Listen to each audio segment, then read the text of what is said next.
Hello guys, this is Reena Yadav and today we will continue our data communication class. Okay, so in data communication class we last हम जो discuss कर रहे थे वो था हमारा डिजिटल सिग्नल. ठीक है, तो डिजिटल सिग्नल में उसके जो करेक्टरिस्टिक्स होती हैं वो क्या हैं, जैसे कि bit rate, bit length, means कौन कौन सी टर्म उसके लिए यूज़ होती है. ठीक है, तो आज के हम लेक्चर में पढ़ने वाले हैं ट्रांसमिशन इम्पेयरमेंट. ठीक है, ट्रांसमिशन इम्पेयरमेंट होता क्या है? Transmission impairment. ठीक है, ये होता है किसमें? Digital signal. ठीक है, ये हम डिजिटल सिग्नल का या कंपोजिट सिग्नल का, एनालॉग सिग्नल का मीन्स इम्पेयरमेंट क्या होता है किसी भी जब हम ट्रांसमिट करते हैं मीडियम के थ्रू डाटा. ठीक है, एक डिवाइस से दूसरे डिवाइस में हम ये मीडियम के थ्रू जो हमारा डाटा ट्रांसफ़र हो रहा है. ठीक है, तो उसमें जो इम्पेयरमेंट जैसे कि नाम से पता चल रहा है, इम्पेयरमेंट मीन्स जहाँ पे पेयरमेंट मीन्स सिंक्रोनाइजेशन हमारा नहीं बैठ रहा है. जैसे कि हमने यहाँ से डाटा कुछ और सेंड किया. ठीक है, और यहाँ ये मीडियम से जब ट्रैवल करता है तो यहाँ एंड पे कुछ और पहुँच रहा है. ठीक है, means which is send is not which is received. ठीक है, मीन्स जो हमने भेजा है और जो रिसीव किया है वो दोनों अलग अलग चीज़ें हैं. ठीक है, वो सेम नहीं है. ठीक है, तो उसको हम बोलते हैं इम्पेयरमेंट. तो हमारा जो इम्पेयरमेंट है वो उसके 3 कॉजेज़ हो सकते हैं. ठीक है, मेनली हमारे 3 कॉजेज़ होते हैं. सो फर्स्ट वन इज़, जैसे कि हम यहाँ से ऐसे बना के इसको दिखा देंगे आपको. ठीक है, 3 कॉजेज़ होते हैं ट्रांसमिशन इम्पेयरमेंट के. So first one is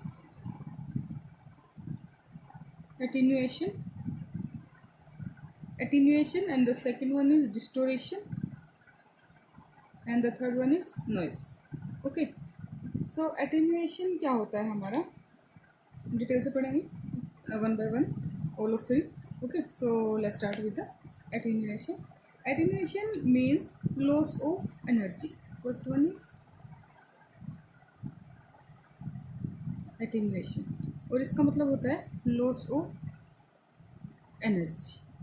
means जब हमारा डाटा ट्रांसफ़र हो रहा है मीडियम के थ्रू एक डिवाइस से दूसरे डिवाइस पे. ठीक है, तो क्या होता है कि जैसे वायर के थ्रू जब डाटा ट्रांसफ़र हो रहा है, हमारा केबल्स के थ्रू अगर डाटा ट्रांसफ़र हो रहा है, तो कई बार हमने देखा होगा कि जो वायर है, कई बार घरों में जो वायर लगी होती है वो भी हम अगर हाथ लगाए तो गर्म हो गई होती है. ठीक है, तो उसका मतलब ये होता है कि जो डाटा हमने इसमें सेंड किया था उससे वो मतलब कि एनर्जी में कन्वर्ट होके और आउट हो गया, जिसकी वजह से वो हीट में मतलब कन्वर्ट हो गया, जिसकी वजह से जो वायर है वो गर्म हो गया. ठीक है, मतलब उसका मतलब क्या होगा, जो हमारी इलेक्ट्रिक सिग्नल की जो एनर्जी थी वो बाहर आ गई है. ठीक है, तो मीन जो हमने डाटा यहाँ से भेजा वो एज इट इज़ यहाँ पे नहीं पहुँचेगा. ठीक है, क्योंकि इसमें तो लॉस हो गया ना कुछ डाटा हमारा यहाँ पे खो गया.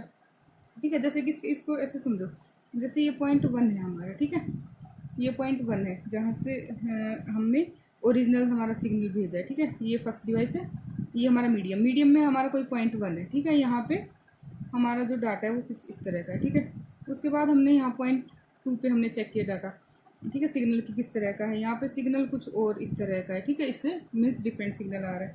ठीक है, तो मीन्स हम देख रहे हैं कि पॉइंट 1 और पॉइंट 2 दोनों के बीच में मीन्स हमारा सिग्नल है वो बदल गया है. ठीक है, मीन्स हमारा डाटा है वो कहीं ना कहीं लॉस हो गया. ठीक है, ये जो हमारा ये है ट्रांसमिशन मीडियम जिसके थ्रू डाटा ट्रांसफ़र हो रहा है. तो हम क्या करते हैं, हम यूज़ करते हैं एम्पलीफायर्स का. ठीक है, एम्पलीफायर्स का यूज करने से हमें बेनिफिट क्या होता है कि जो हमारा डाटा जो लॉस हुआ है वो एम्पलीफाइड हो जाता है फिर से. ठीक है, ये हमारा है एम्पलीफायर.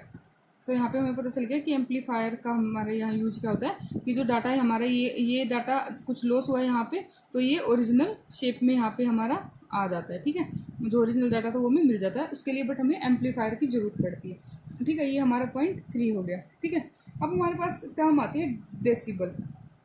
ठीक है, जो डेसिबल है वो शो करता है कि जो हमने सिग्नल है उसने strength means loss of energy means strength, कि जो उसने स्ट्रेंथ लूज़ की है या फिर स्ट्रेंथ गेन की है. ठीक है, लूज़ कब की है, जब उसका मीडियम के थ्रू ट्रांसफ़र हुआ है. ठीक है, पॉइंट 1 से 2 तक. ठीक है, तो उसने लॉस की अपनी एनर्जी, बट जब हमने उसको एम्पलीफाई कर दिया तो पॉइंट 3 पे उसकी जो एनर्जी थी वो फिर से क्या हो गई, गेन हो गई. ठीक है, तो जो हमारे पास जो डेसिबल जो टर्म होती है वो क्या करती है, वो क्या बताती है हमें कि जो हमारे पास एनर्जी का लॉस हुआ या गेन हुआ, ठीक है, उसको हम डेसिबल में मेजर करते हैं. ठीक है, डेसिबल में हम उसको मापते हैं. ठीक है।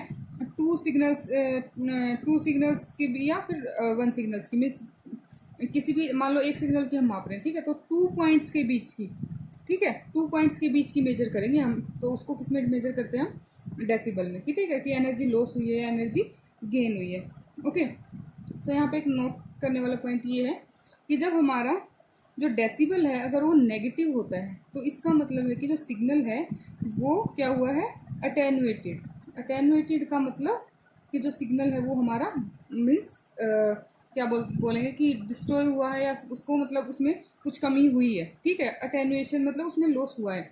अगर हमारा पॉजिटिव है तो हमारा उसका मतलब है कि हमारा जो सिग्नल है वो क्या हुआ है, एम्पलीफाइड, ठीक है। तो ये डेसिबल के ऊपर डिपेंड करता है कि डेसिबल की वैल्यू नेगेटिव है या पॉजिटिव है, ठीक है। नेगेटिव है तो मीन्स सिग्नल में लॉस हुआ है और पॉजिटिव है तो एम्पलीफाइड हुआ है, ठीक है। तो जो डेसिबल है उसको हम डिनोट करते हैं small d and capital B से। डेसिबल को हम कैसे डिनोट करते हैं, डेसिबल इज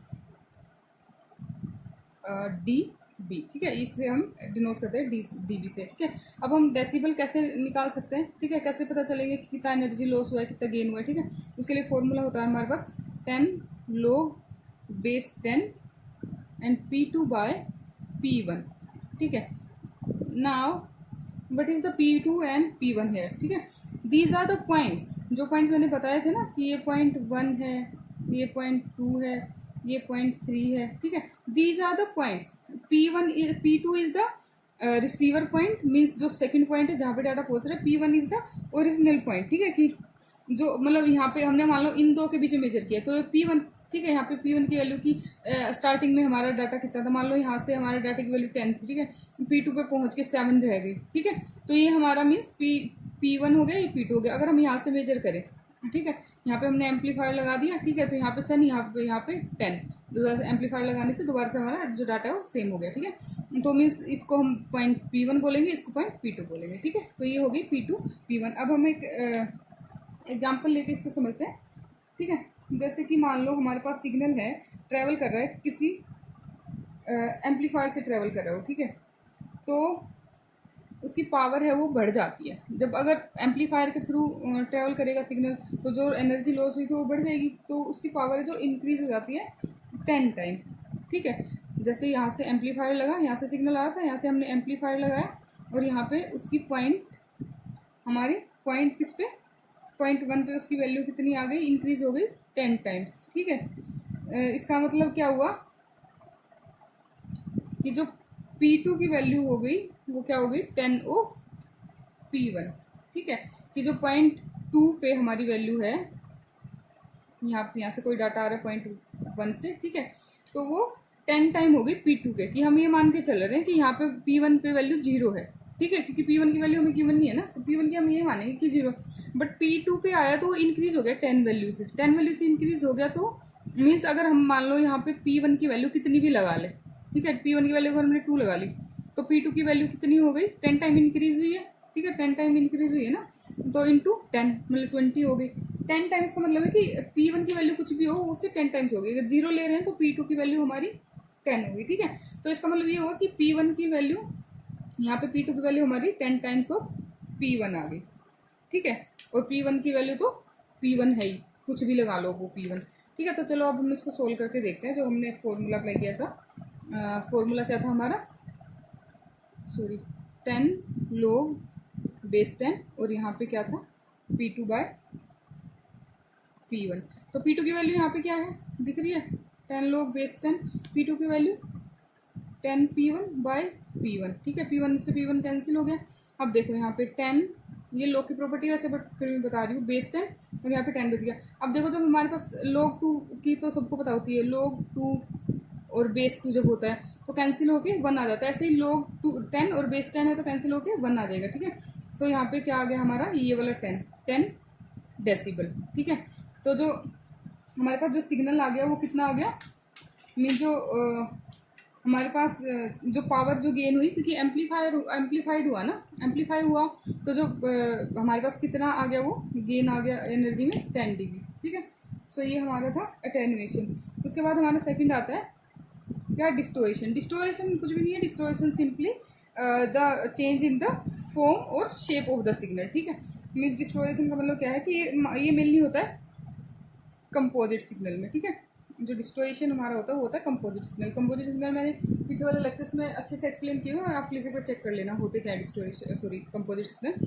तो जैसे उसमें डिफरेंट फ्रीक्वेंसीज होती है, ठीक है, एक फ्रीक्वेंसी नहीं चलती, उसमें बहुत सारी सिंगल सिग्नल होएगा जिसको हम सिंपल सिग्नल भी बोलते हैं, उसमें सिर्फ एक फ्रीक्वेंसी हमारी ट्रैवल करेगी। बट जो कंपोजिट होते हैं उसमें बहुत सारी फ्रीक्वेंसी हमारी ट्रैवल करती है, ठीक है, एक ही चैनल के थ्रू। ओके, सो इसको हम बोलते हैं कंपोजिट सिग्नल। तो यहाँ पे लगा लो हमारा की है कि ये डिफरेंट डिफरेंट फ्रीक्वेंसीज हम जा रही, मान लो हम इनको अलग अलग दिखाएंगे, ठीक है। यहाँ पे मैंने 3 फ्रीक्वेंसी ली है, अगर तीनों को हम अलग अलग निकाल के देखें, ठीक है, तो मान लो एक फ्रीक्वेंसी ऐसे जा रही है, एक ऐसे जा रही है और एक ऐसे जा रही है, ठीक है, 3 फ्रीक्वेंसीज हमारी जा रही है। ओके, तो ये हमारा सिग्नल जा रहा है, ठीक है, कंपोजिट सिग्नल। जब रिसीवर, ये हमारा था जैसे सेंडर साइड, ठीक है, अगर हम रिसीवर साइड पे जब इसको रिसीव कर रहे हैं, रिसीवर साइड पे जब ये रिसीव हो रहा है, तो ये मीन्स इसकी जो शेप है वो चेंज हो रही है, ठीक है, जो शेप है वो उसकी चेंज होती चली जा रही है, ठीक है। तो उसको हम बोलते हैं डिस्टोरेशन। डिस्टोरेशन सिंपली कुछ भी नहीं होता है, मीन जो सिग्नल है बस उसकी शेप चेंज हो जाती है। शेप चेंज होने से क्या होगा कि मान लो शेप चेंज हो रही है, तो जो डाटा वो कैरी किए हुए है वो मतलब प्रॉपर नहीं होगा ना, जो सिग्नल वो सेंड कर रहा है, सिग्नल जो डाटा सेंड कर रहा है वो प्रॉपर नहीं होगा ना, तो अच्छे से सुनाई देगा। अगर मान लो हम ऑडियो की बात करें, तो वीडियो की बात करें तो भी वो अच्छे से नहीं दिखाई देगी, ठीक है। तो ये होता है सिंपली डिस्टोरेशन। ओके, कई बार देखते हैं कि टीवी में जैसे चल रहा है टीवी, ठीक है, वॉल्यूम आ रही है प्रॉपर, बट जो फोटो है वो रुक रही है या फिर बहुत स्लो मोशन से आ रही है, ठीक है, वो होता है डिस्टोरेशन। जो सिग्नल की शेप है वो चेंज हो जाती है, ठीक है। The third one we have noise. Okay, so noise क्या होता है? नॉइस वही जो बहुत सारे कोज होते हैं नॉइस के, कि जो सिग्नल है उसमें नॉइस क्रिएट हो गया, ठीक है। तो बहुत कई तरह से हो सकता है, जैसे कि हमारे पास होता है थर्मल नॉइस भी होता है, ठीक है, थर्मल नॉइस हो सकता है, या फिर क्रॉस टॉक हो सकता है, ठीक है, क्रॉस टॉक हो सकता है, बहुत सारे हो सकते हैं। तो हम नॉर्मली यही देख रहे हैं। तो जो थर्मल नॉइस होता है वो क्या होता है? थर्मल नॉइस में मीन्स क्या होता है? थर्मल मीन्स एनर्जी, ठीक है। जो थर्मल नॉइस है वो क्या करता है? वो इलेक्ट्रॉन प्रोड्यूस कर देता है, ठीक है। जो थर्मल नॉइस है वो इलेक्ट्रॉन प्रोड्यूस कर देता है। जब हमारे इलेक्ट्रॉन चार्ज प्रोड्यूस होंगे तो क्या होगा कि जो हमारा सिग्नल है उसमें एनर्जी ज़्यादा हो जाएगी ना, ठीक है। जो हमने ओरिजिनल सिग्नल भेजा था उसमें जो हमारा जो चार्ज है वो ज़्यादा हो जाएगा, ठीक है। जो सिग्नल है वो हमारा क्या हो जाएगा? वो एक्स्ट्रा सिग्नल उसमें ऐड हो जाएंगे। तो जो डाटा है वो ओरिजिनली डिस्टर्ब हो गया, हमारा डाटा तो डिस्टर्ब हो गया ना किसी ना किसी मैनर में, ठीक है। तो वो हमारा हो गया थर्मल नॉइस। क्रॉस टॉक क्या होता है? जैसे फ़ोन पे बात कर रहे हैं, ठीक है, तो मान लो हम किसी और के पास कॉल किया, बट कहीं और से ही हमारे पास आवाज़ आ रही है, कहीं और से ही हमारे पास बात पहुँच रही है, ठीक है, तो उसको हम बोलते हैं क्रॉस टॉक, ठीक है। तो ये होता है नॉइस। हमारे पास नॉइस भी मतलब हम नॉइस को मेजर कैसे करते हैं? हमारे पास नॉइस में हमारे पास टर्म्स आती हैं, ठीक है। एक हमारे पास होती है SNR, ठीक है, SNR नॉइस मेजर करने के लिए होती है। SNR है signal to noise ratio, okay, signal to noise ratio, okay. SNR को हम बोलते हैं सिग्नल टू नॉइस रेशियो, ठीक है। SNR is equal to average signal power और एवरेज नॉइस पावर। SNR है ना, एवरेज सिग्नल पावर और एवरेज नॉइस पावर, ठीक है। तो ये हमारे पास होती है SNR। अब ये क्या होती है? मीन्स इसका मतलब हो गया कि जो एवरेज सिग्नल पावर है और एवरेज नॉइस पावर है वो हमारी टाइम के साथ चेंज हो सकती है, ठीक है। जो SNR है अगर उसका मतलब उसकी वैल्यू अगर हमारे पास लेस आ रही है, ठीक है, ठीक है, सॉरी हाई आ रही है, SNR की वैल्यू अगर हमारे पास आ रही है हाई, SNR की वैल्यू हाई आ रही है, तो इसका मतलब है कि हमारा जो सिग्नल है वो लेस करप्टेड है। लेस करप्टेड मतलब कि उसमें कम चेंजेस हुए हैं, ठीक है। बट अगर हमारी SNR की वैल्यू आ रही है हाई, सॉरी लो, अगर हमारी SNR की वैल्यू लो आ रही है तो उसका मतलब है कि वो जो सिग्नल है वो हाई करप्टेड है, ओके। सो ये हमारा हो गया SNR, ठीक है। हम किस तरह से निकालते हैं ये जैसे कि पावर है, 2 पावर्स की रेशियो है, सिग्नल की पावर की रेशियो है और नॉइस की पावर की रेशियो है, ठीक है। तो हम इसको किस तरह से हो गया एस एन आर। अब हमारे पास आता है S N R D B. S N R D B क्या होता है, जिसमें कि हम मीन्स निकालते हैं कि जो 2 पॉइंट्स के बीच में एनर्जी कितना लॉस हुआ है, गेन हुआ है। जैसे कि हमने पीछे देखा था कि डेसिबल में हम क्या मापते हैं, वैसे ही S N R D B होता है। ठीक है, तो उसके लिए हमारे पास फॉर्मूला होता है 10 log बेस 10 और यहाँ पे होता है हमारा एस एन आर। ठीक है, एस एन आर निकाल लेंगे पहले और फिर हमारे पास जो है वो S N R D B आ जाएगा। ठीक है, ये वाला फॉर्मूला अप्लाई करेंगे। तो चलो एक एग्जांपल लेते हैं। तो हमारे पास चलो एक सिग्नल की वैल्यू गिवन है, ठीक है, किसी ट्रांसमिशन में सिग्नल की वैल्यू हमारे पास गिवन है 10 मिलीवोल्ट और जो नॉइज़ की वैल्यू गिवन है वो हमें गिवन है 1 माइक्रोवोल्ट। तो पीछे मैंने सिखाया आपको यूनिट कन्वर्जन, तो आप वीडियो देख लीजिएगा, उसमें पता चल जाएगा। तो इसको हम कन्वर्ट करेंगे 10 - 3 वोल्ट आ जाएगा। ठीक है, क्योंकि मिली हटा दिया हमने, यहाँ से माइक्रो हटा देंगे सेम यूनिट बनाने के लिए, दोनों को वोल्ट में कन्वर्ट कर लेते हैं। तो 1 × 10⁻⁶ वोल्ट। ठीक है, अब हम यहाँ से एस एन आर निकालेंगे। एस एन आर हमारा क्या था, सिग्नल की एवरेज सिग्नल और एवरेज नॉइज़। ठीक है, तो एवरेज सिग्नल हमारे पास यहाँ क्या है 10 × 10⁻³ और एवरेज नॉइज़ क्या है 1 × 10⁻⁻⁶। ठीक है, तो ये ऊपर जाके ये वैल्यू पॉजिटिव हो जाएगी, ये वाली वैल्यू। ठीक है, 10⁻6 हो जाएगी, ये नीचे आके पॉजिटिव उठ जाएगी, 10⁻³ आ जाएगी। ठीक है, तो इसको हम जब सोल्व करेंगे तो 3 बचे, यहाँ पे हमारे पास बचेगी 10⁻4। ठीक है, तो ये हमारे पास किसकी वैल्यू आई है, एस एन आर की। ओके, ये हमारे पास सिर्फ किसकी वैल्यू है, एस एन आर की। अब हमने निकालना है S N R D B. ठीक है, S N R D B के लिए हमारे पास फॉर्मूला है 10 log बेस 10 और यहाँ पे एस एन आर। अब हमारे पास एस एन आर की वैल्यू हमने क्या निकाली 10⁻4। ठीक है, तो फॉर्मूला इनपुट कर देंगे log 10 एस एन आर की वैल्यू 10⁻4। ठीक है, अब हम log की जो प्रॉपर्टी होती है उससे हम इसको सोल्व करेंगे। ये 10 तो यही रहेगा, जो 4 पावर ये आगे आ जाएगी। ऐसे ही होता है लॉगरिथम की प्रॉपर्टी में, जब बेस और ये जो यहाँ पे वैल्यू तो सेम होती है, जो पावर वो आगे आ जाती है, तो पावर है ये आगे आ गई। ठीक है, पावर है ये आगे ले ली हमने और log 10 बेस 10 ये कैंसिल हो गया। ठीक है, तो ये हमारे पास कितना आ गया 10 × 4 = 40। ठीक है, तो हमारे पास जो S N R D B है उसकी वैल्यू हमारे पास क्या आ गई 40। ठीक है, तो ये हमारे पास गाइज हो गया क्या इम्पेयरमेंट ऑफ ट्रांसमिशन। ठीक है, कि जब हम डाटा ट्रांसफ़र करें तो हमारे पास कौन कौन से इम्पेयरमेंट हो सकते हैं। ठीक है, तो उसके मीन्स इम्पेयरमेंट कॉजेज कौन कौन से होते हैं, तो उसमें हम 3 पढ़ा, एटूनिएशन पढ़ा और दूसरा पढ़ा हमने डिस्टोरेशन। इसमें लॉस ऑफ एटूनिएशन में लॉस ऑफ एनर्जी, डिस्टोरेशन में लॉस ऑफ शेप में जो शेप है वो चेंज हो जाती है, change in shape. And noise में हमने क्या पढ़ा S N R and S N R D B, means जो 2 सिग्नल्स होते हैं या 2 पॉइंट पे जो सिग्नल्स होते हैं उनकी एनर्जी में कितना गेन हुआ कितना लॉस हुआ। ठीक है, ये हमारा हो गया आज का टॉपिक। ठीक है, इतना ही। कल हम पढ़ेंगे डाटा रेट लिमिट्स क्या होती है।